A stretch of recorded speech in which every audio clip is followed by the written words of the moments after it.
Salam kakak-kakak yang terkasih, jumpa lagi dalam program persiapan guru sekolah minggu. Sebuah program kerjasama YKB GKI TV dengan Bina Warga. Dalam program ini, kita bersama-sama akan mempersiapkan pelayanan kita yang Tuhan percayakan untuk kita melayani adik-adik. Kita akan membahas firman Tuhan dan juga menemukan ide-ide penyampaian cerita di tiap kelas. Kali ini kita akan bersama-sama membahas satu tema, belajar dari orang buta yang disembuhkan. Tuhan adalah penyembuh. Dari Yohanes pasalnya yang ke-9 ayat 1 sampai dengan 41. Mengawali acara kita, mari kita bersama berdoa. Kami berterima kasih karena Tuhan boleh berikan kesempatan untuk kami kembali mempersiapkan pelayanan kami. Kami siap ya Tuhan, tuntunlah kami ya Roh Kudus, dalam Kristus kami berdoa. Amin. Kita akan membahas firman Tuhan. Kakak Pendeta Santi akan menolong kita untuk menggali firman Tuhan dan menemukan pesan di dalamnya.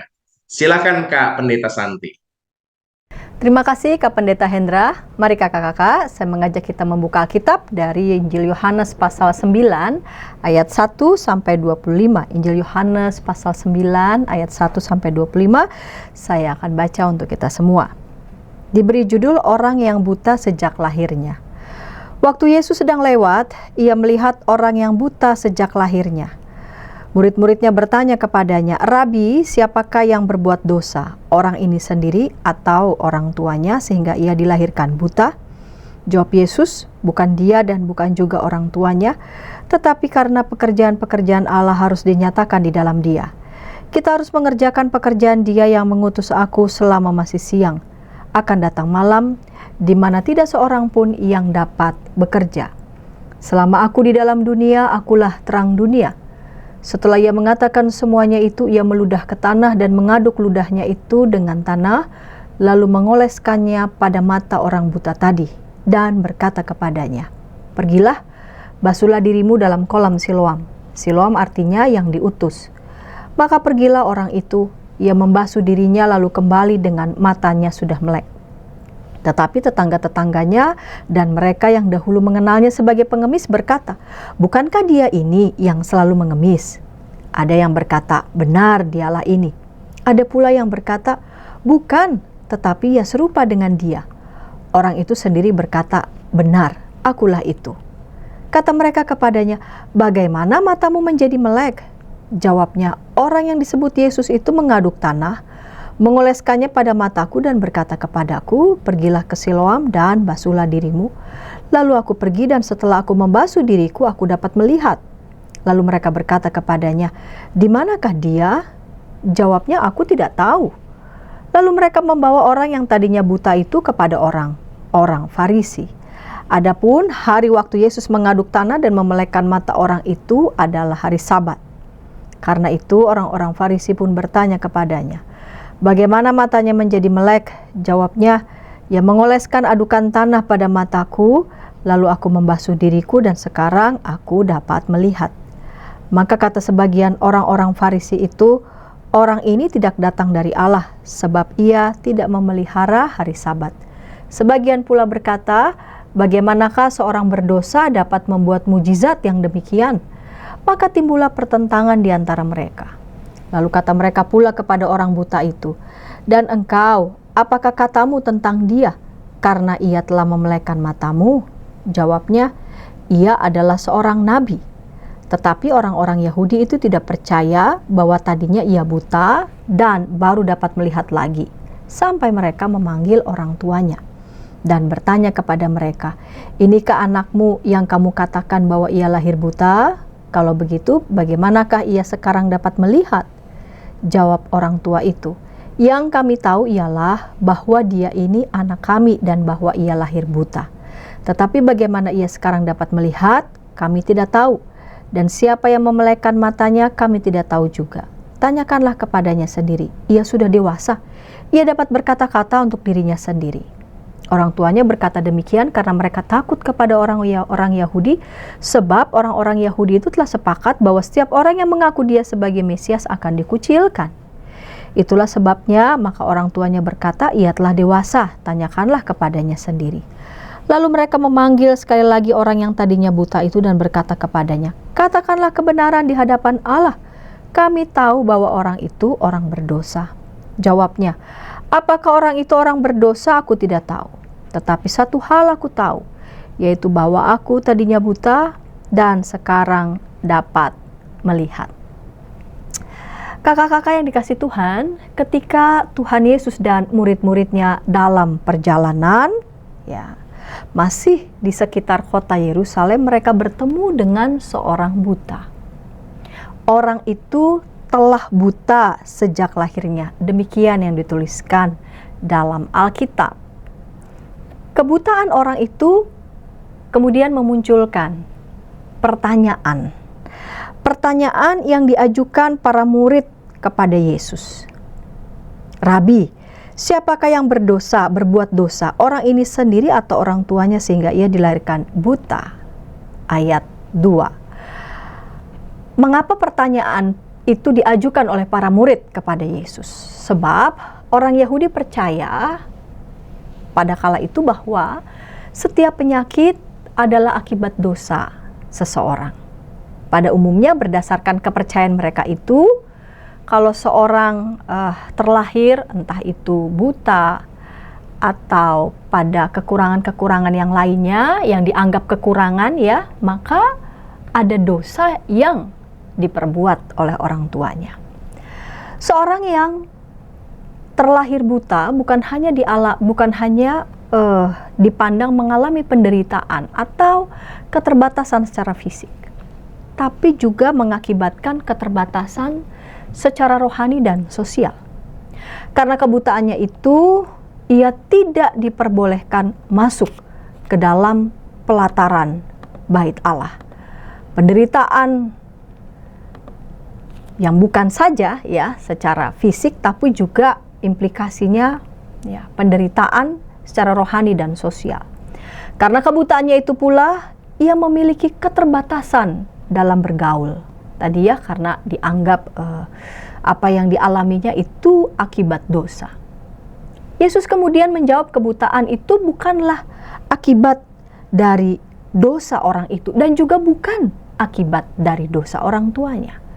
Yesus secara tegas mengatakan bahwa kebutaan itu terjadi karena ada pekerjaan-pekerjaan Allah yang dinyatakan di dalam dia. Ayat 3, jawab Yesus, bukan dia dan bukan juga orang tuanya, tetapi karena pekerjaan-pekerjaan Allah harus dinyatakan di dalam dia. Perhatian Yesus tidak terpusat pada perkara apa yang menyebabkan kebutaan, melainkan apa yang justru akan dialami oleh orang buta itu. Orang buta itu justru akan menjadi alat Allah untuk menyatakan pekerjaan-pekerjaannya. Kini Yesus mengajak para murid untuk melakukan pekerjaan-pekerjaan itu. Yesus tidak mengatakan aku harus mengerjakan, tetapi kita harus mengerjakan pekerjaan Dia yang mengutus aku.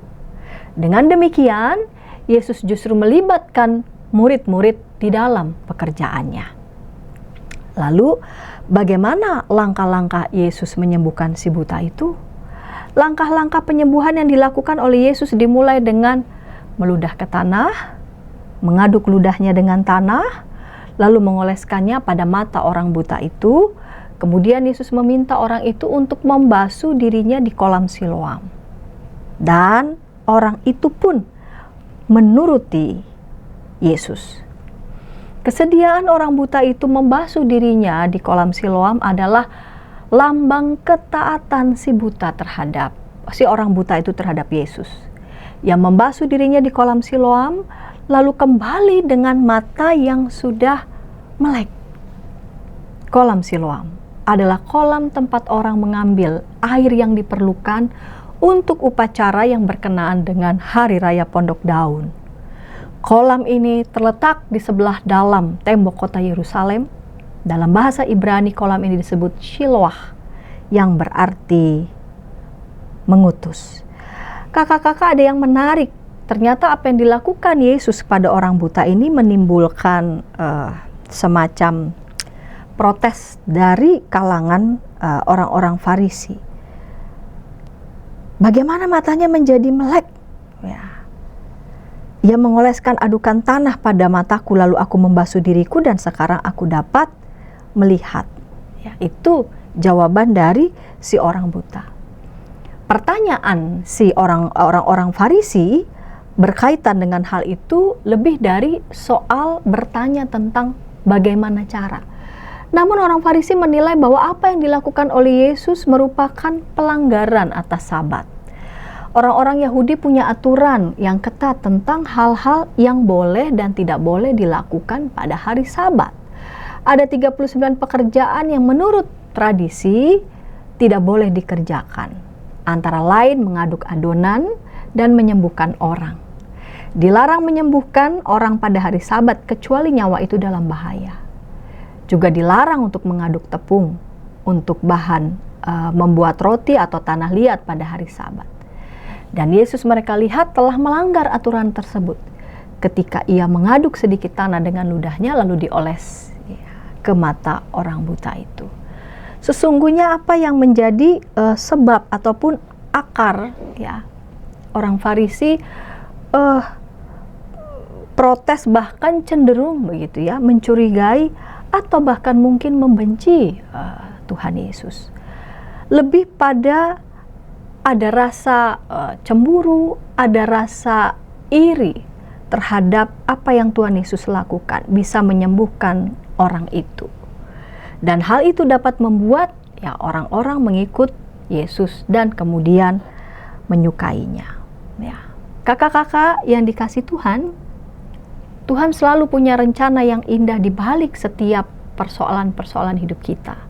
Dan kita diajak untuk bercermin ya dalam kehidupan yang diceritakan, yang dituliskan dalam kitab Injil Yohanes 9 ayat 1 sampai 25 tentang orang buta sejak lahirnya. Dari sini kakak-kakak kita menuju tujuan pada setiap kelas. Batita balita anak tahu cerita tentang orang buta disembuhkan dan anak percaya bahwa Tuhan Yesus dapat menyembuhkan sakitnya. Di kelas kecil anak tahu cerita tentang orang yang buta disembuhkan dan menjadi percaya.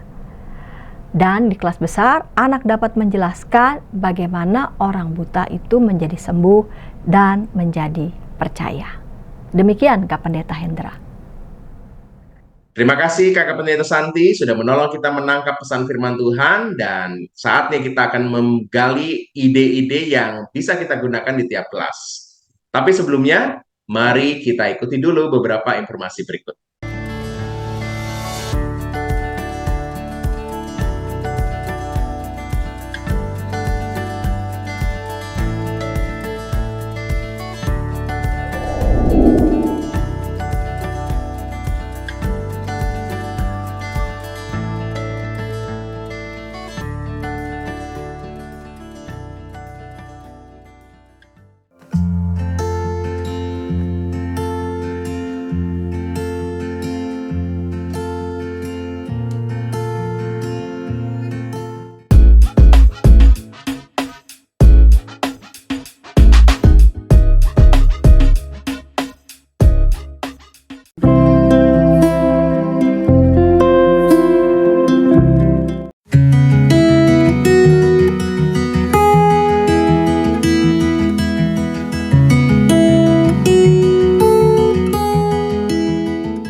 Sahabat, mari dukung pelayanan dan pekabaran Injil melalui YKB dengan membagikan link acara ini kepada sebanyak mungkin orang.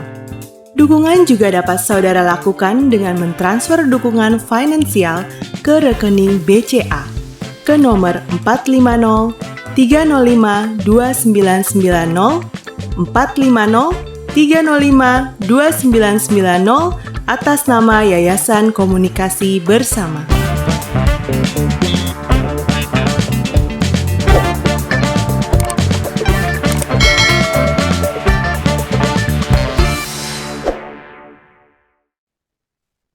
Masih dalam program persiapan guru sekolah minggu, program kerjasama YKB GKI TV dengan Bina Warga. Kita sedang membahas kisah tentang orang buta yang disembuhkan.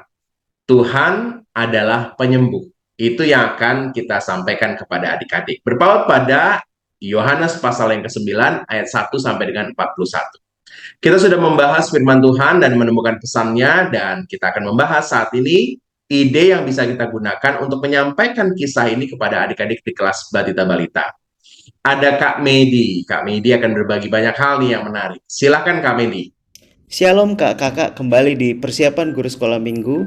Dan kali ini saya, Kak Meidi atau Meidi Harimisa, akan berbagi sebuah tema Tuhan adalah, ya ini dia, Tuhan adalah penyembuh. Dan khusus kali ini kita akan mengajar kakak-kakak di kelas Batita dan Balita gitu ya, bayi 3 tahun dan bayi 5 tahun. Kelas kecil pastinya, dan hari ini saya akan berbagi mengambil dari Suluh Anak, bahan pendukung pelayanan kebaktian anak dari Januari sampai Juni, kakak edisi Januari sampai Juni. Dan kali ini kita temanya adalah tentang Tuhan adalah penyembuh gitu ya. Tuhan adalah penyembuh di halaman 125 dari Suluh Anak ini. Dan teks yang diambil dari Yohanes 9 ayat 1 sampai 25 ya, Tuhan adalah penyembuh. Dan tema atau aplikasi kakak ya, aplikasi kepada adik-adik kita yang Batita Balita adalah supaya mereka tahu, anak-anak adik-adik tahu tentang kisah orang buta yang disembuhkan dan menjadi percaya. Kita berharap ini menjadi knowledge adik-adik, pengetahuan mereka, dan juga ada iman di situ, karena tema yang kedua, supaya adik-adik percaya Tuhan Yesus bisa menyembuhkan sakitnya ya, sakit dari anak-anak ini, dan juga pastinya dari teks yang kita mau bahas. Kakak-kakak, saya akan berbagi metodenya sekarang berupa tips ya, metode tips bagaimana supaya kita bisa menyajikan ini kepada anak-anak Batita dan Balita. Kakak-kakak, saya mengambil dasar dari aktivitas Suluh Anak Bina Warga GKI yang tadi.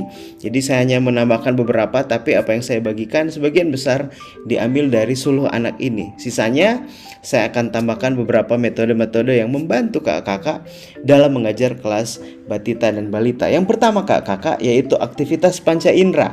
Menarik sekali pintu masuknya yang sudah disiapkan dari Suluh Anak ini, yaitu bagaimana kita waktu mengajar adik-adik kita bisa bermain peran secara khusus di bagian panca indera ini gitu ya. Kita bisa tebak-tebakan di situ, misalnya oke adik-adik, kalau kita cium wangi ini nih, kira-kira wangi apa ya. Kakak-kakak bisa bawa sebuah makanan, misalnya roti panggang atau roti bakar, atau sesuatu yang anak-anak bisa mencium itu bau apa, ikan goreng mungkin ya, atau ubi goreng, anak-anak menebak itu baunya apa. Wah, kita bisa mencium dari hidung ya adik-adik ya. Lalu dari hidung kakak-kakak mulai masuk ke misalnya, oke, sekarang roti bakarnya ini adik-adik melihat pakai apa? Pakai mata. Wah, semua pada menjawab. Oke, touch your eyes, sentuh matanya, sentuh hidungnya. Ini adalah panca indera, alat-alat yang Tuhan ciptakan untuk melihat, mencium, mendengar gitu ya, kalau pakai telinga juga. Lalu kakak bisa, poin utamanya adalah di bagaimana melihat. Wah adik-adik, kalau nggak bisa melihat apa yang terjadi? Gelap. Lalu kakak bisa menyajikan atau menyambungkan dengan kisah dari orang buta itu. Wah, kalau nggak bisa lihat, gelap, kasihan ya. Adik-adik, kakak jadi teringat nih, ada di Alkitab yang dia juga nggak bisa lihat. Namanya buta ya, sakit buta, orang buta. Lalu kakak bisa masuk ke cerita Alkitabnya, bisa bermain peran di situ, di mana kakak salah satu guru sekolah minggu bisa menjadi orang butanya, lalu guru sekolah minggu yang kedua bisa menjadi naratornya, bisa berganti peran di situ. Di sebuah tempat ada seorang yang buta, tidak bisa melihat, masuk GSM yang pertama. Wah, sambil matanya nggak bisa lihat begitu ya kakak-kakak. Dan saya bayangkan suasananya jadi sangat hidup karena ada dua peran di situ. Dan pastinya kakak dengan sangat hati-hati, dengan sangat ekspresi, dengan sangat maksimal menggunakan metode-metode ini, maka akan jadi sangat menarik buat anak-anak. Kakak bisa menambahkan di dalam aktivitas setelah firman Tuhan, kakak bisa ayat hafalan kakak. Ini penting sekali untuk anak mengingat kembali materi yang dipelajari. Terambil dari Lukas 5 ayat 17b, ayat hafalannya adalah kuasa Tuhan menyertai dia sehingga ia dapat menyembuhkan orang sakit. Ini jadi ayat hafalan, dan saya usul kakak bisa menambahkan gerakan ya. Kuasa Tuhan menyertai dia sehingga dia dapat menyembuhkan yang sakit. Ya, kuasa Tuhan menyertai dia sehingga ia dapat menyembuhkan yang sakit. Tambahkan gerakan kakak-kakak. Atau karena ini kelas kecil, kakak bisa sederhanakan ayat hafalannya. Kuasa Tuhan menyembuhkan. Kuasa Tuhan menyembuhkan. Ini terus diulang-ulang, maka adik-adik kita yang kelas kecil akan mudah untuk mengingatnya kakak-kakak. Lalu next kakak-kakak, akan ada aktivitas. Kakak tambahkan aktivitas art and craft di situ.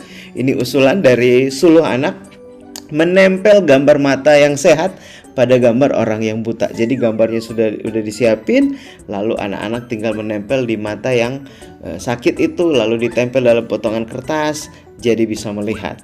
Juga yang kedua adalah bisa dengan aktivitas ini kakak ya, menghias penutup matanya. Jadi kakak membuat penutup mata, lalu anak-anak bisa mewarnai penutup matanya untuk dimainkan di pembukaan selama kakak bercerita. Ini menarik sekali kakak-kakak. Nah, itu tadi usulan aktivitas dari Suluh Anak edisi Januari sampai Juni, dan saya akan tambahkan dengan permainan-permainan kakak-kakak. Jadi anak-anak nih ya, ditutup matanya, disiapkan kain sejumlah anak-anak. Lalu kalau adik-adik ini mereka siap gitu ya kakak-kakak ya, kakak-kakak tutup matanya, terus dalam beberapa detik buka adik-adik. Gimana rasanya? Wah, gelap Kak Medi, gelap Kak Hendra. Bawa suasana ketika anak-anak merasakan bagaimana jadi orang yang tidak bisa melihat. Kakak-kakak, buat adik-adik yang kelas kecil penting sekali untuk memancing motorik mereka. Mereka tidak banyak pengalaman, tidak banyak mereka tahu benda-benda, pengalaman apa yang dirasakan. Di sini serunya waktu kita ngajar batita balita, kita membawa mereka mengalami ke dalam cerita itu. Lewat permainan ini bisa membawa suasana, dan kakak-kakak bisa menambahkan alat bantu berupa kain penutup mata kakak-kakak ya. Ini menolong untuk dalam permainan tersebut. Atau kakak juga bener-bener nih ya kakak-kakaknya siapin tanah dan air kak. Siapin tanah, jadi waktu kakak proses bercerita, kakak taruh tanah di mata kakak nih ya selama proses bercerita itu, lalu ambil air dan dibersihkan ya kakak. Itu akan menolong. Contoh, anggap saja ini tanah ya, waktu kakak kasih tanah gitu, wah ini jadi berwarna nih mata kakak ya. Wah, anggap ini warna tanah kak ya. Ini saya cuma contohin aja biar nambah suasana. Lalu kemudian jadi penuh tanah nih kan mata kakak. Wah, lalu tinggal ambil air dan dibersihkan. Wah, kakak kucuk. Lalu, wah, bersih dari yang buta jadi sembuh. Kakak bisa gunakan tanah. Beneran kak ya, biar becek matanya tapi jadi lucu dan menarik waktu ngajar onsite apalagi. Baru ambil air dan bersihkan. Tadi saya cuman pakai spidol, lalu saya bersihkannya, saya dibantu sama tisu basah juga. Tangan saya basah jadi cepat bersih gitu ya kak. Maksimal kakak, dan saya hanya menambahkan dari materi yang Suluh Anak ini kakak ini sangat komplit, sangat kreatif dan sangat bagus. So kakak bisa minta materinya ini, maksud saya ya, maksimalkan baca dan tinggal explore. Saya hanya menambahkan di bagian closing nih kakak, di bagian terakhir dari metode yang saya bagikan di persiapan guru sekolah minggu kali ini adalah waktu kakak mengajar batita dan balita, make sure kakak ekspresif. Ya, lihat mata anak-anak, ada kontak mata di situ. Adik-adik sedih sekali, dia nggak bisa melihat. Waktu ekspresi sedih, waktu happy, akhirnya matanya bisa melihat. Maksimal kak, jangan kaku, jangan datar, jangan monoton, ekspresif. Maksimalkan dari hati, ada emosi di situ. Maka pesan yang kakak sampaikan akan nyampe ke adik-adik kita. Pakai kata-kata yang sederhana ya, bukan yang sederhana bukan gitu ya kak ya. Tapi kata-kata yang jangan ribet dan jangan rumit, apalagi kelas kecil. Adik-adik proses ketidakmelihatan alat panca indera mata atau eyes yang dalam syaraf orang, aduh terlalu dewasa banget ya kakak ya. Tapi gunakan yang sederhana. Matanya nggak bisa melihat, matanya nggak bisa lihat apa-apa, buta, blind in English. Sesederhana itu kakak, maka anak akan mengerti. Lalu di bagian yang ketiga, ini teknik-teknik public speaking. Libatkan anak, ajak anak. Ya, coba adik-adik, coba pegang mata Kak Meidi. Kasih mereka pegang mata kita masing-masing. Libatkan anak, ajak ke depan, ajak bergerak. Libatkan, masukkan mereka ke dalam cerita yang kakak-kakak mau bagikan. Maka kelas kakak akan jadi sangat hidup, akan jadi sangat hidup. Oke, lalu yang keempat, semangat waktu mengajar kakak. Ya, hari ini kita mau belajar tentang orang buta yang disembuhkan. Nggak begitu ya kak, tapi ada semangat. Yuk adik-adik pinter. Kita mau lihat bagaimana Tuhan Yesus menyembuhkan orang yang tidak bisa melihat atau buta. Ada semangat di situ. Oke kakak, saya berharap metode-metode ini membantu dalam proses kakak mengajar tentang Tuhan adalah penyembuh. Oke kakak, maksimalkan tips ini. Dan saya akan ulang lagi teknik-teknik public speakingnya. Kakak maksimalkan ekspresi, gunakan kata-kata sederhana, libatkan anak, ada semangat di situ. Dan terakhir, terima kasih banyak. Selamat mengajar. Tuhan Yesus memberkati. Saya Meidi undur diri di metode persiapan guru sekolah minggu. Semangat kakak. Kak Medi, terima kasih sekali untuk menolong kita menemukan ide yang bisa kita gunakan untuk kelas Batita Balita. Kita akan lanjut ke kelas lainnya, tapi sebelumnya mari kita ikuti dulu beberapa informasi berikut.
Sahabat, mari dukung pelayanan dan pekabaran Injil melalui YKB dengan membagikan link acara ini kepada sebanyak mungkin orang.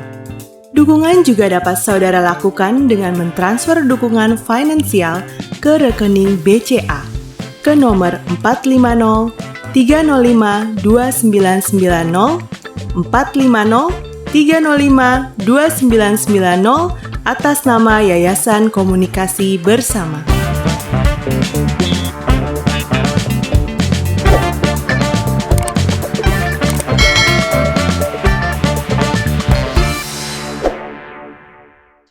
Masih dalam program persiapan guru sekolah minggu, kita sedang membahas firman Tuhan dari Yohanes pasal yang ke-9 ayat 1 sampai dengan 41, kisah tentang orang buta yang disembuhkan. Kita mau memperkenalkan adik-adik dengan Tuhan yang adalah penyembuh.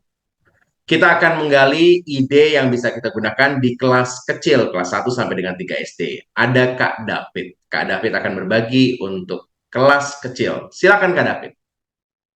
Terima kasih buat Kak Santi dan Kak Indra. Salam jumpa kembali kakak-kakak sekalian. Nah, hari ini saya mau mencoba berbagi ya berkaitan dengan tema Tuhan adalah penyembuh ya, yang bercerita tentang bagaimana Yesus menyembuhkan orang buta sejak lahir. Nah, saya share screen dulu ya kakak-kakak. Tadi juga sudah dijelasin dari Bu Santi maupun juga Pak Hendra ya. Saya akan berbagi dengan tujuan yang sudah ditetapkan dalam suluh anak, yaitu anak tahu kisah tentang orang buta yang disembuhkan dan menjadi percaya. Terus yang kedua, anak dapat menjelaskan bagaimana Tuhan menyembuhkan orang buta dan menjadi percaya juga ya. Seperti itu. Nah, usulan untuk alur kelas tengah adalah demikian, kakak-kakak. Yang pertama tujuannya anak dapat menjelaskan bagaimana si buta disembuhkan dan menjadi percaya ya. Nih, pertama kita menjelaskan tentang perjumpaan Yesus dengan orang buta yang kemudian memancing murid-muridnya bertanya siapa yang berdosa gitu ya, apakah orang tuanya atau dirinya gitu kan ya. Karena pada saat itu ada anggapan bahwa kalau sakit ataupun mengalami musibah itu karena mereka ada dosa gitu ya. Nah, terus kemudian Tuhan Yesus memberitahukan kadang Tuhan mengizinkan sesuatu terjadi untuk menyatakan kemuliaan Tuhan. Tuhan mengoleskan adonan tanah liat ke mata si buta dan diminta untuk mencuci ke kolam Siloam sebagai tanda percaya dan ketaatan si orang buta itu, begitu ya. Si buta yang taat dan membasuh wajahnya menjadi sembuh, dia dapat melihat kembali. Meskipun orang banyak dan orang-orang Farisi banyak yang tidak percaya ataupun mempertanyakannya gitu kan, sampai akhirnya orang tuanya juga dipanggil begitu kan. Tapi orang buta itu percaya bahwa dia disembuhkan oleh Tuhan Yesus dan dia mempercayai Yesus ya sebagai juru selamat gitu kan. Itu eh, alurnya gitu ya, sampai di situ sederhana ya, bahwa anak-anak dapat menjelaskan bahwa si buta itu disembuhkan sama Tuhan dan dia percaya gitu kan ya kepada Yesus pada akhirnya. Nah, kreasi penyampaiannya saya mencoba berbagi dengan kakak-kakak, pertama tentunya dengan gambar ya, itu yang paling gampang dengan gambar. Terus saya juga berbagi aktivitas ya. Yang pertama aktivitasnya nanti Miss menuntun orang buta di kolam Siloam. Terus ada juga buat kartu cepat sembuh gitu ya. Atau kalau ada yang sakit temennya, mereka bisa kirim kartu itu begitu. Nah, kita akan masuk yang dengan gambar dulu kreasi penyampaiannya ya. Nah, ini saya sudah sertakan juga nanti di folder yang bisa di-download oleh kakak-kakak. Saya sudah downloadin dari Free Bible Image begitu ya. Yang kira-kira bisa dipakai begitu ya untuk anak-anak atau adik-adik kelas tengah, kelas 1 2 3 gitu ya. Nah, ini ya. Cerita sampai itu orang tuanya dipanggil terus diusir, tapi si buta itu tetap percaya kepada Tuhan gitu ya, bahwa dialah anak Allah yang diutus itu gitu ya untuk menyelamatkan setiap manusia gitu. Terus yang aktivitas Miss menuntut orang buta di kolam Siloam saya juga sudah sertakan juga kakak-kakak di dalam folder itu gitu kan ya. Nanti kakak-kakak tinggal di Google Drive-nya ya. Itu ya. Nah, ini seperti ini. Jadi ini bisa di print gitu kan ya, di print berwarna ataupun print hitam putih juga bisa gitu kan. Terus nanti anak-anak dibagi gitu kan. Find the safest ya way for the blind man to get to Siloam Pool. Jadi nanti ini orangnya harus ke ini Siloam Pool ini. Nah, gimana? Hati-hati jangan sampai eh, apa eh, ketabrak batu gitu kan ya, atau ini kecemplung di ini lobang-lobang, ini ada lobang-lobang begitu ya, seperti itu, atau terantuk ini batu-batu juga ada gitu. Jadi mereka harus cari jalannya seperti itu ya. Ini untuk aktivitasnya ya, seperti itu. Nah, yang berikutnya aktivitasnya adalah membuat kartu cepat sembuh gitu kan ya. Ini ya, ini kartu get well soon gitu ya. Our love pray be with you, see you soon in our Sunday school gitu ya. Love siapa gitu kan. Get well soon. Nah, anak-anak dibagi kartu cepat sembuh yang sudah ada tulisannya dan ada bidang yang dikosongin untuk mereka bisa gambar sesuatu gitu kan ya. Sehingga membuat kartunya menjadi sangat pribadi jika ada gambarnya gitu ya. Kalau kita sudah cetakin gitu kan, oh ini dari kakaknya gitu ya, nggak ada bagian saya. Tapi kalau kita menyediakan tempat mereka untuk menggambar atau menuliskan sesuatu, itu menjadi pribadi akhirnya gitu ya, untuk diberikan kepada temannya yang sakit gitu ya, atau lagi bergumul atau lagi sedih gitu ya. Bentuk kartunya postcard aja, nggak usah yang bolak-balik gitu ya, hemat gitu kan. Nah, saya juga sertakan juga ini seperti ini ya, template-nya kakak-kakak. Jadi yang buletan putih ini nanti anak-anak bisa digambar sesuatu gitu kan di situ. Ini juga kartu template-nya sudah saya iniin. Jadi kakak-kakak tinggal cetak gitu ya. Cetak di print gitu ya, print art karton gitu kan, atau apa yang kartonnya agak tebel gitu supaya kalau dikirim gitu kan ya, ataupun diberikan gitu kan, bisa aja dikumpulin terus nanti kakak guru sekolah minggunya akan mengirimkan ke teman yang sakit itu, begitu kan, seperti itu. Ini saya kasih dua, yang satunya malam gitu ya. Ini akan selalu mendoakanmu siang dan malam. Love, siapa nama anaknya itu? Atau ini the rain will soon be over. Be strong and don't give up. Our love and pray be with you, begitu. Terus ini anaknya suruh gambar sesuatu atau tulis lagi sesuatu, bisa diwarnai juga, bisa dikasih stiker seperti itu. Jadi benar-benar dia akan menjadi personal gitu ya kartunya untuk diberikan secara personal juga kepada temannya itu gitu, seperti itu. Itu kakak-kakak sekalian ya. Sedikit share ide gitu ya buat aktivitas maupun juga runtutan alur cerita gitu. Terima kasih. Saya kembalikan ke Pak Hendra ataupun Kak Santi. Terima kasih Kak David sudah menolong kita untuk menemukan ide di kelas kecil yang bisa kita gunakan untuk menyampaikan pesan firman Tuhan ini. Kita akan lanjut lagi dengan Kak David di kelas besar. Tapi sebelumnya, mari kita ikuti dulu beberapa informasi berikut.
Sahabat, mari dukung pelayanan dan pekabaran Injil melalui YKB dengan membagikan link acara ini kepada sebanyak mungkin orang. Dukungan juga dapat saudara lakukan dengan mentransfer dukungan finansial ke rekening BCA ke nomor 450 305 2990 450 305 2990 atas nama Yayasan Komunikasi Bersama.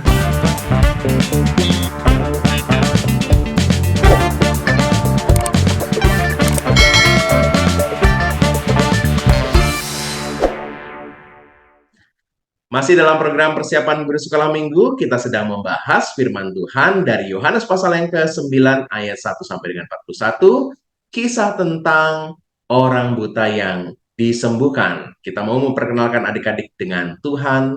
Tuhan adalah penyembuh. Kita mau membahas ide yang bisa kita gunakan di kelas besar, kelas 4 sampai dengan kelas 6 SD. Kembali bersama dengan Kak David. Silakan Kak David. Nah, kita kembali lagi kakak-kakak.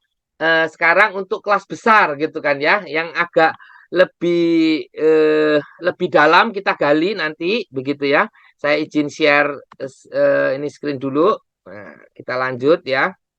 Nah, ini yang tadi. Nah, tetap dengan tujuan orang buta kisah tahu kisah tentang orang buta yang disembuhkan dan menjadi percaya, anak dapat menjelaskan bagaimana Tuhan menyembuhkan orang buta dan menjadi percaya juga.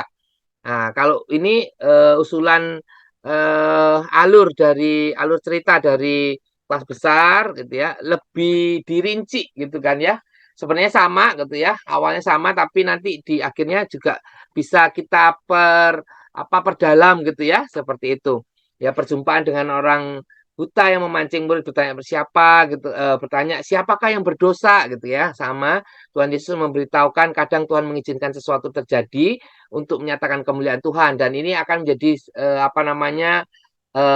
titik pendalamannya gitu ya. Selain mereka tahu bahwa Allah adalah penyembuh atau Tuhan Yesus sang penyembuh gitu kan ya, tapi juga bahwa setiap kejadian ataupun hal yang mungkin sakit ataupun ada kesulitan-kesulitan gitu ya, mungkin Tuhan mau membentuk kita, mungkin ada satu rencana Tuhan atau ada satu hal yang Tuhan mau pakai untuk kemuliaannya Dia gitu ya, untuk membentuk kita, untuk membuat kita makin dewasa gitu ya. Nantinya kita bisa lakukan ataupun juga perdalam dalam aktivitas gitu ya.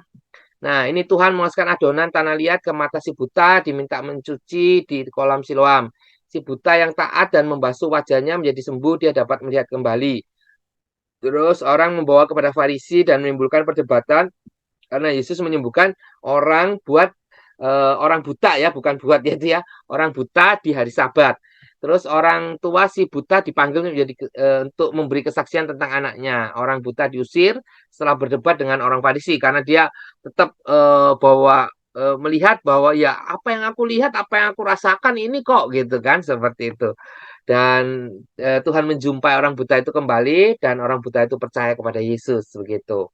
Nah, kreasi penyampaiannya sama, yang pertama dengan gambar, tapi saya menambahkan kalau misalnya kakak-kakak mau memulainya bisa dengan kesaksian berkaitan dengan mungkin kakak-kakaknya punya peristiwa di masa lalu gitu kan ya, yang pada waktu itu kakak-kakak masih belum paham gitu ya, ada apa gitu ya, kenapa kok saya sampai diizinkan mengalami hal itu gitu kan. Nah, terus kemudian belakangan gitu ya tahu gitu ya kakak-kakak, oh nggak taunya ada rencana Tuhan yang begitu indah gitu ya, seperti itu. Nah, itu bisa menjadi satu apa ya, cerita di ilustrasi di awal gitu ya, kesaksian kakak gurunya gitu kan. Ya, dan kemudian kita baru masuk pada cerita si buta ini gitu kan ya, bahwa kadang-kadang ada hal yang Tuhan izinkan terjadi sama seperti si buta ini gitu kan ya, yang sejak lahir gitu kan, bukan karena dia berdosa ataupun orang tuanya berdosa, enggak gitu ya, tapi Tuhan izinkan itu terjadi karena ada satu hal yang mau dinyatakan oleh Yesus gitu ya, melalui orang yang buta itu gitu.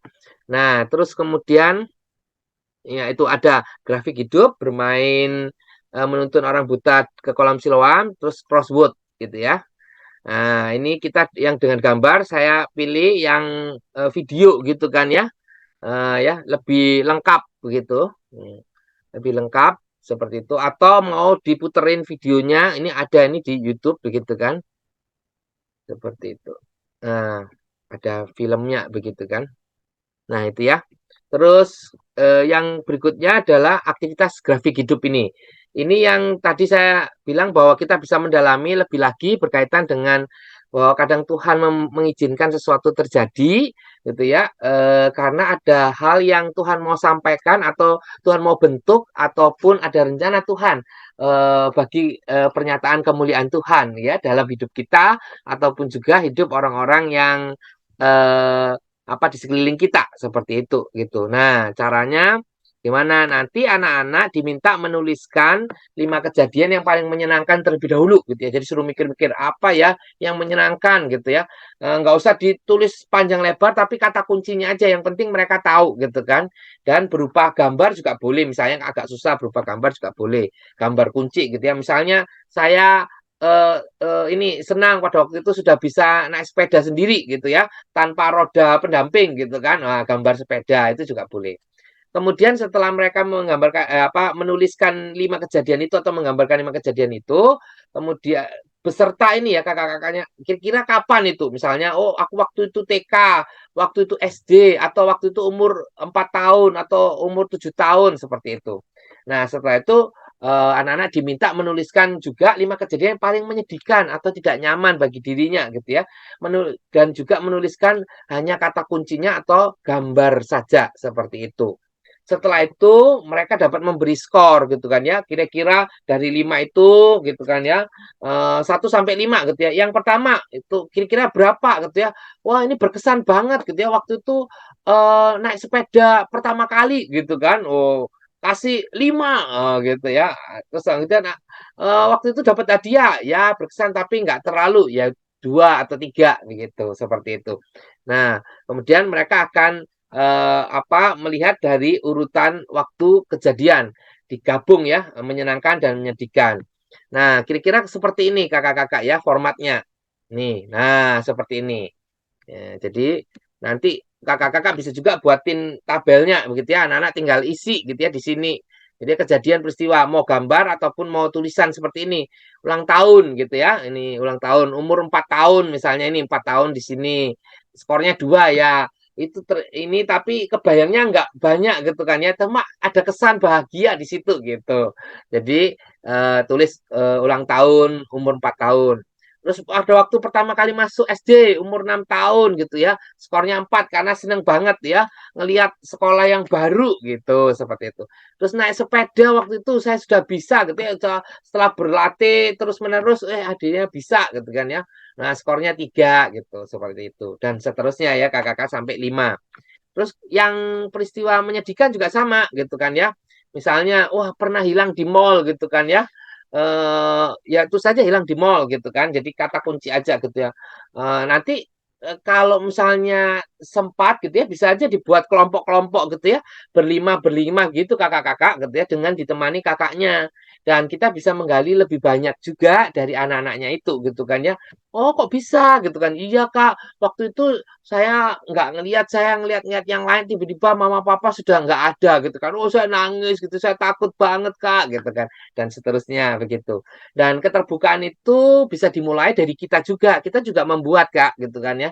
Dan kemudian kita juga bisa boleh men-sharingkan 1-2 peristiwa kita seperti itu. Sehingga anak-anak juga terdorong, termotivasi untuk juga berbagi dengan kita gitu kan. Dan biasanya kalau mereka percaya kepada kita, maka makin dalam gitu kan ya, makin lebih original apa yang mereka sampaikan ataupun bagikan seperti itu. Tapi juga harus hati-hati gitu kan ya, tidak boleh teman-teman yang lain itu mengomentari ataupun malah mengejek, menjadikan bahan apa candaan, enggak bisa begitu gitu kan ya. Hati-hati terhadap hal itu kakak-kakak sekalian. Kalau memang kakak-kakak merasa tidak bisa apa namanya atau anak-anaknya gitu kan ya nggak bisa terkendali gitu ya, sebaiknya secara general ya gitu ya. Tapi kalau enggak, ini akan baik gitu juga ya bagi mereka untuk berlatih, apalagi kelas 5 dan 6 gitu kan ya, mulai dilatih gitu ya untuk sharing gitu. Kalau kelas 4 mungkin general aja begitu. Misalnya dibully teman gitu kan ya, gimana gitu ya, bisa diceritakan gitu. Misalnya, oh 4 sedih banget kak gitu, jatuh dari sepeda gitu, yang tadi ya kan akhirnya berhasil, tapi pas waktu jatuh-jatuh, wah dia sedih sakit gitu kan, seperti itu. Nah itu juga bisa kita apa namanya, kita gali juga gitu kan ya. Yang pertama waktu sakit itu kamu berhenti nggak? Oh enggak, coba lagi, jatuh lagi gitu kan ya. Pada akhirnya gitu kan dia bisa, seneng nggak? Seneng banget gitu kan. Nah kadang-kadang ada sesuatu hal yang Tuhan izinkan terjadi supaya kita lebih berhati-hati, supaya kita lebih terlatih gitu kan. Seperti itu kakak-kakak sekalian. Nah, tapi satu hal yang penting dari semua nanti sharing-sharing ataupun juga list-list ini begitu kan, yang ini gitu ya. Setelah membuat semua itu yang penting adalah menolong anak untuk menemukan di mana Allah saat itu, baik itu dalam peristiwa senang ataupun sedih gitu kan, sehingga mereka akan tahu bahwa hidup mereka itu tidak terlepas dari Allah ataupun jauh dari Allah, bahwa penyertaan Allah itu senantiasa hadir gitu ya, meskipun kita tidak menyadarinya, meskipun kadang-kadang kita nggak, masa sih kok ini nggak kelihatan gitu kan, seperti itu. Tapi anak-anak diajar untuk percaya gitu ya, bahwa Tuhan senantiasa menyertai bahkan di dalam hal-hal yang paling sedih gitu ya, yang dia merasa sendirian, dia merasa kenapa Tuhan kok Tuhan izinkan terjadi, misalnya orang tuanya divorce gitu kan ya. Kenapa kok apa namanya, padahal aku masih SD kelas 6 gitu ya, kenapa harus menghadapi hal ini gitu kan. Nah, itu menjadi apa penting kalau kita menolong mereka memahami bahwa Allah tetap menyertai mereka. Bahwa Allah hadir dan menjaga mereka gitu. Nah, bantu dengan pertanyaan misalnya di mana Tuhan saat itu menurutmu gitu kan ya. Kita juga menolong untuk memperlihatkan gitu kan ya. Istilahnya kalau kita bisa lihat, oh, nah misalnya waktu jatuh-jatuh gitu ya, apakah Tuhan nggak suka sama kamu? Enggak gitu ya. Tuhan membiarkan itu supaya kau apa namanya bisa gitu kan ya. Tapi kan Tuhan akan terus menjagamu gitu kan, seperti itu. Terus apa yang kira-kira Tuhan mau kita belajar dari peristiwa itu gitu ya, berhati-hati atau lebih apa namanya, selain lebih berhati-hati terus pantang menyerah misalnya begitu ya. Tidak perlu semua gitu ya, minimal menolong mereka belajar untuk menemukan setiap peristiwa hidup ada Tuhan bersama kita gitu ya. Misalnya dibully gitu kan ya, di mana gitu kan ya. Nah, kita bisa melihat bahwa mungkin saat itu kamu nggak tahu kok nggak ada Tuhan gitu ya, tapi coba ingat-ingat gitu ya. Adakah temanmu yang menemani kamu gitu ya setelah kamu mengalami hal itu gitu? Atau orang tuamu yang hadir, yang duduk bersama-sama dengan kamu gitu? Atau gurumu yang apa namanya mendengar dan kemudian menghibur kamu gitu? Orang-orang itulah yang menjadi bukti bahwa Tuhan itu tetap menjaga kamu, memelihara kamu gitu ya. Memberikan kamu keberanian untuk berdiri, untuk terus melangkah gitu. Itu ya kakak-kakak. Ya. Jadi kakak-kakak bisa apa ya istilahnya itu eh, menolong mereka gitu ya untuk melihat bahwa di setiap peristiwa bahkan yang menyenangkan pun ya kalau senang sih lebih mudah ya buat mereka gitu ya. Nah, itu Tuhan tetap menyertai gitu ya. Tuhan tetap hadir gitu ya. Makanya kita harusnya hidup kita tuh harusnya penuh dengan ucapan syukur. Sama seperti si orang buta ini yang sejak lahir gitu ya, nggak taunya terus kemudian bisa melihat, wah luapan syukurnya itu begitu luar biasa meskipun ditentang oleh banyak orang gitu ya, meragukan dan segala macam gitu ya. Tapi apa yang dirasa secara pribadi dengan pengalaman bersama perjumpaan dengan Tuhan itu yang membuat hatinya yang begitu bersukacita dan meluap-luap dalam ucapan syukur itu begitu. Nah, terus yang berikutnya kalau misalnya, oh itu terlalu dalam terus apa namanya nanti kelamaan gitu, ya boleh pakai aktivitas yang lain. Misalnya bermain menuntun orang buta ke kolam Siloam. Nah, ini begini, misalnya siapkan bangku mejanya di tengah-tengah diacak gitu kan. Nah, terus kemudian anak-anak suruh perpasangan, ayo berdua-berdua gitu kan. Terus setiap anak akan bergantian menjadi si buta dan si penuntun gitu kan. Nah, tapi si penuntunnya nggak boleh menuntun dengan dipegangin, nggak, tapi dengan instruksi. Misalnya kanan, kanan, kiri, kiri, awas, awas gitu kan ya. Berhenti, berhenti seperti itu gitu ya. Tugasnya adalah menuntun si buta dengan instruksi untuk menuju ke posisi kolam Siloam gitu. Nanti kita buatin satu kayak tulisan gitu ya di ujung gitu ya. Kolam Siloam gitu kan seperti itu. Nah, langsung bermain. Kalau misalnya ruangannya besar bisa sampai 7 pasang atau kalau ruangannya lebih kecil ya mungkin 5 pasang dulu seperti itu. Jadi tergantung ruangan sekolah minggu kakak-kakak sekalian gitu ya. Nah, ini dilombakan gitu ya biar nggak malas-malasan ataupun pelan-pelan gitu ya enggak, tapi dilombakan supaya mereka benar-benar memacu diri tapi juga harus berhati-hati seperti itu. Ya, jadi yang tercepat itu yang akan menang seperti itu. Jika si Buddha menyentuh atau tertabrak kursi atau meja gitu kan ya, maka harus dibawa lagi balik ke garis start lagi dan mulai lagi seperti itu. Ya, ke awal lagi seperti itu. Itu. Terus jika pasangan pertama selesai, bergantian dengan pasangan berikutnya gitu ya. Misalnya ada 10 pasang gitu kan, 5 dulu karena tempatnya nggak cukup. Tapi kalau tempatnya luas gitu ya, udah semuanya aja langsung ya, sekaligus gitu ya, nggak apa-apa. Nah, cuma harus hati-hati, bisa jadi tabrakan gitu kan ya. Jangan sampai tabrakan seperti itu. Tidak boleh tertabrak satu dengan yang lain. Nah, terus di akhir kita akan tanya lebih nyaman mana saat menjadi si buta atau si penuntun atau pemberi instruksi gitu ya. Kenapa? Oh, si buta Kak, susah ngelihatnya harus hati-hati, kadang-kadang kecetok gitu kan ya, seperti itu. Kalau si penuntun ya tinggal ngomong aja gitu kan, seperti itu. Nah, terus kemudian bayangkan jika seorang buta sejak lahir akhirnya dapat melihat betapa senang dan sukacitanya dia gitu ya. Tadi kan dia begitu nih, oh iya aduh susah banget gitu kan, terus kemudian dibuka gitu kan, aduh lega gitu kan rasanya gitu kan. Nah, itu kamu cuma berapa menit gitu ya, nggak sampai 5 menit mungkin ya gitu ya untuk menjadi buta dan kemudian berjalan.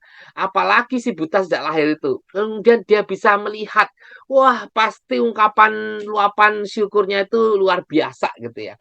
Dan itulah yang harus kita juga teladani gitu ya, bagaimana kita terus mengucap syukur kepada Tuhan bahwa Tuhan itu ada dan menyertai. Bahkan di saat-saat itu ya bahwa ada hal yang Tuhan izinkan terjadi untuk sebuah kebaikan gitu kan, seperti itu. Dan untuk tentunya kalau Tuhan punya rencana gitu ya untuk kemuliaan nama Tuhan gitu. Itu. Terus yang terakhir crossword ya ini ya. Oh ini misalnya confess gitu ya. Nah, ini karena kelas besar jadi tulisannya kecil-kecil. Kalau besar-besar gitu ya. Kalau cuma sedikit ya gampang gitu ya. Ini karena untuk kelas besar jadi lebih kecil-kecil gitu ya, lebih banyak itunya. Atau yang ini gitu ya. Ini juga sudah saya sertakan juga di dalam folder ataupun Google Drive-nya ya. Seperti itu ya Kakak. Nah, ini juga bisa di play online yang sebelah kanan ini ya. Ini ada tulisannya play this puzzle online. Nah, ini bisa ke sini gitu ya. Jadi mainnya langsung online. Itu lebih enak juga seperti itu. Nah, itu. Terus yang berikutnya kakak-kakak, ya ini juga untuk yang kelas tengah ya kakak-kakak ya. Ayat hafalannya yang kelas tengah Mazmur 146 ayat 8. Ini saya mengacu pada buku Suluh Anak ya, gitu ya. Tuhan membuka mata orang-orang buta, Tuhan menegakkan orang yang tertunduk, Tuhan mengasihi orang-orang benar gitu. Kalau kelas besar Yeremia 29 ayat 11 gitu ya. Di rasanya ya mengacu juga ke Suluh Anak juga gitu ya. Sebab aku ini mengetahui rancangan-rancangan apa yang ada padaku mengenai kamu. Demikianlah firman Tuhan, yaitu rancangan damai sejahtera dan bukan rancangan kecelakaan, untuk memberikan kepadamu hari depan yang penuh harapan gitu ya. Sebenarnya ini pas juga untuk yang tadi itu ya, grafik itu ya, grafik. Terus kemudian kesaksian kakaknya dan kemudian kisahnya adalah kisah si buta ini, di mana Tuhan ingin menyatakan kuasanya gitu ya, menyatakan kemuliaannya melalui menyembuhkan si buta ini begitu. Pujiannya Allahku Maha Kuasa. Nah, nanti di situ ya, di YouTube-nya tinggal diklik ya kakak-kakak ya. Daripada saya salah nada gitu kan ya. Nanti tinggal diklik ya. Itu. Terus jalan hidup tak selalu. Nah, itu kan ya. Terus pelangi kasihnya. Pelangi kasih. Ya, itu juga saya sertakan di YouTube-nya ya kakak-kakak. Silakan tinggal diklik aja gitu ya. Karena PowerPoint-nya ini juga akan ada di Google Drive-nya itu. Ya, itu aja kakak-kakak gitu ya. Semoga apa yang saya share boleh menginspirasi, boleh menolong kakak-kakak gitu ya, menemukan metode yang tepat gitu kan ya untuk mendelivery gitu ya, membawakan cerita ini gitu ya, kepada anak-anak gitu kan ya, ataupun supaya anak-anak memahami pesan yang ingin kita sampaikan gitu ya, melalui aktivitas, melalui cerita maupun juga melalui beberapa hal yang kami bagikan ini gitu ya. Terima kasih kakak-kakak, Tuhan memberkati. Saya kembalikan kepada Kak Hendra dan Kak Santi. Kak David, terima kasih sekali untuk menolong kita menemukan ide-ide di kelas besar. Semua kelas sudah kita bahas, pesan firman Tuhan juga sudah kita bahas. Selesai sudah episode kali ini. Kita tinggal mengolahnya untuk menyesuaikan dengan konteks kita masing-masing. Kita akan tutup episode kali ini dengan doa. Mari kita berdoa. Kami sungguh bersyukur karena Tuhan boleh berikan kesempatan untuk kami mempersiapkan diri. Terima kasih untuk Kak Medi, Kak David, Pendeta Santi yang benar menolong kami. Biarlah setiap ide yang kami dapatkan, kami kelola dengan baik, kami olah dan sesuaikan dengan konteks masing-masing. Tuhan, terima kasih untuk kesempatan ini. Diberkatilah setiap kakak-kakak yang akan melayani. Kami bersyukur dalam Kristus. Amin. Terima kasih, sampai ketemu lagi. Tuhan Yesus berkati.